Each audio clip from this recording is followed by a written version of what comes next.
My comment wasn't just inappropriate, it wasn't even funny. Comedy is not my forte. I'm just here to say sorry. Comedy is comedy.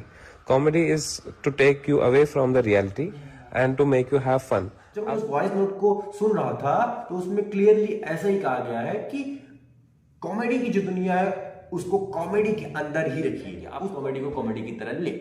Ranveer, शमय और social media की hypocrisy, क्या topic मिला है, मजा ही आ जाएगा। चलो इसको थोड़ा सा समझने की कोशिश करते हैं और तुमको समझाते हैं। नमस्कार दोस्तों, मेरा नाम है समीर गुप्ता और हम यहाँ मूवी रिव्यूज और पॉडकास्ट करते हैं।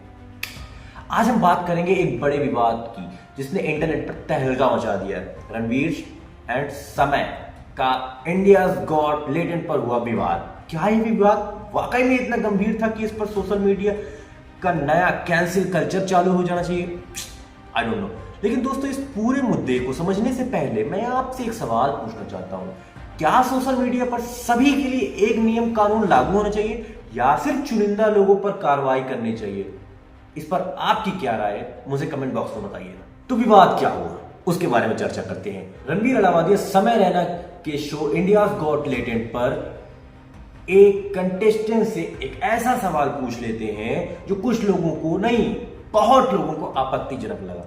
देखते ही देखते सोशल मीडिया पर हंगामा मच गया और ट्विटर पर बॉयकॉट बियर बाइसेप्स ट्रेंड करने लगा। इस मामले ने इतनी तेज आग पकड़ी कि महाराष्ट्र पुलिस ने इस पर केस फाइल कर लिया। इतना ही नहीं, आईटी एक्ट 2008 की धारा 69A के तहत इस वीडियो को यूट्यूब से डिलीट करवा दिया गया। तो इस पर लोगों की क्या राय है? ओवरऑल मैंने जब समझा सब लोगों की राय, तो दो तरह की राय समझने को मिली है। पहली, ऐसे लोग जो मानते हैं कि रणवीर और समय ने एक बेहद गैर जिम्मेदाराना बयान दिया है और पब्लिक प्लेटफॉर्म पर इस तरह की बातें नहीं होनी चाहिए। इनका कहना है कि डिजिटल क्रिएटर्स को जिम्मेदारी बनती है कि वे सोच समझ कर बोले। वहीं दूसरी तरफ कुछ लोग को लगता है कि इस पूरे विवाद को बेवजह ही बढ़ाया गया।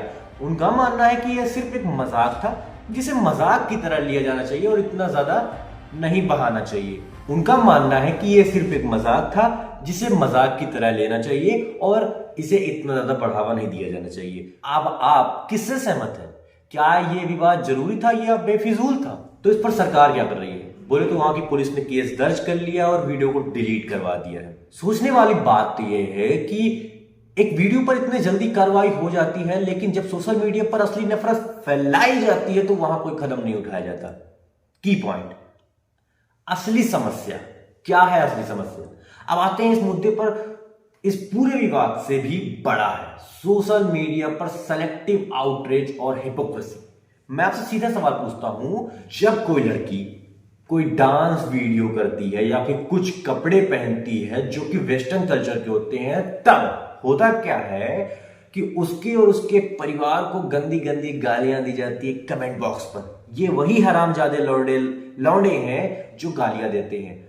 तब इस पर कोई एक्शन नहीं लिया जाता, ना सरकार के थ्रू ना ही लोगों के थ्रू जो इसको आग की तरह मशाल करते हैं, जो कि इसको आग देते हैं। तो किसी के भी थ्रू कोई एक्शन नहीं लिया जाता, कुछ भी कार्रवाई नहीं होती। सारा ट्रोल उस लड़की को सहना पड़ता है। असली मुद्दा यह है कि सोशल मीडिया पर हेट स्पीच और ट्रोलिंग कब खत्म होगी और क्या सरकार हर किसी के लिए बराबर नियम बनाएगी? मुझे बताइए। जब मैं ये रिसर्च कर रहा था तो मुझे एक ऑडियो नोट मिला जो कि समय रैना का था, जो कि क्लियरली मुझे कॉमेडी समझा रहा है कि एक्चुअल में कॉमेडी होती क्या है। तो मैं वही वॉइस नोट में क्या बोला गया है वो आपको समझाने का प्रयास करता हूं। जो ये हमारा वर्ल्ड है, ओके, जो ये हमारी दुनिया है वो इतनी ज्यादा टॉक्सिक हो चुकी है। लोगों के अंदर क्या हो चुका है कि लोग किसी न किसी चीज से परेशान रहते हैं। कोई अपने घर की परेशानी से जूझता रहता है, कोई अपनी कंपनी की परेशानी से जूझता रहता है, कोई अपने काम की परेशानी से, कोई अपने रिलेशनशिप की परेशानी से। तो लोग जो है 24/7 परेशान, कुछ ना कुछ उनके माइंड में ऐसी चीजें रहती हैं जिससे वो परेशान रहते हैं। उनको हैप्पीनेस कहीं मिलती नहीं, हंसने का जरिया नहीं मिलता। सो दैट्स व्हाई वो कॉमेडी देखने आते हैं। अब एक्चुअल में होता क्या है कि कॉमेडी जो है एक अलग दुनिया है, ठीक है ना।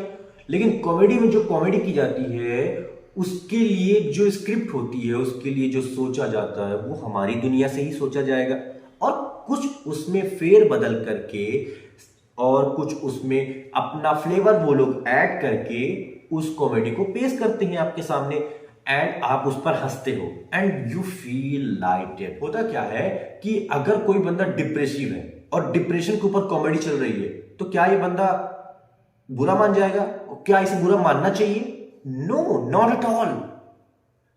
ये बंदा फेल होकर आया है और आज हम बारहवीं फेल के ऊपर बात करेंगे, लोग कैसे कैसे बारहवीं फेल होते हैं एंड क्या इसे बुरा मानना चाहिए क्योंकि बारहवीं फेल के ऊपर कॉमेडी चल रही है।